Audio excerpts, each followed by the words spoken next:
Welcome to your weekday cup of the Word. Today we're in Matthew 13, and Matthew 13 is all about the parable. Parables are something you throw alongside a subject that people don't quite understand. You take a common story, you put it next to a difficult subject, put the two together, and people go, I get it. Jesus has 8 parables in this chapter, and each one of them deals with the impending kingdom, his church that he would purchase with his own blood, so that people could understand what was his kingdom, his church going to be like. He starts with the parable of the sower.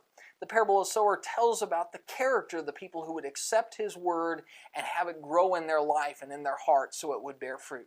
From there he moves to the parable of the weeds, sometimes known as the parable of the tares, that talks about the fact that here on earth his kingdom will have good people and bad people in it. But in the end, the good people will be kept and the weeds will be pulled out. From there he looks at the parable of the mustard seed that talks about the greatness of his kingdom, how it grows into a great and mighty thing, but it starts with very humble beginnings in the hearts of people.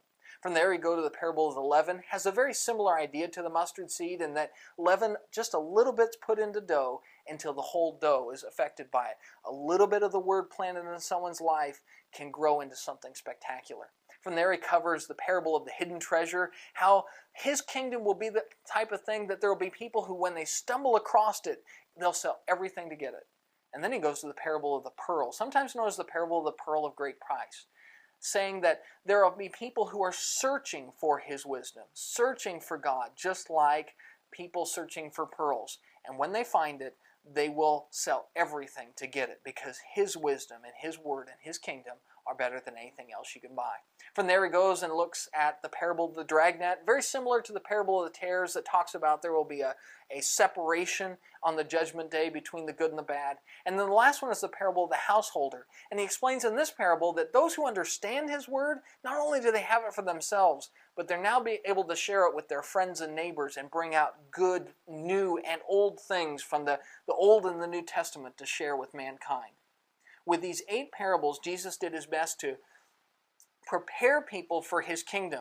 And he taught in parables, as verse 35 says, so that those with humble hearts would understand, and those with hard hearts would walk away rolling their eyes and think that Jesus had been just talking gibberish. Matthew chapter 13 is a beautiful chapter because it teaches us both that Jesus fulfilled Old Testament prophecy in teaching in parables, and it also gives us the wisdom of God in bite-sized chunks that every human being can understand. And with that, that's your Daily Cup. We'll see you tomorrow.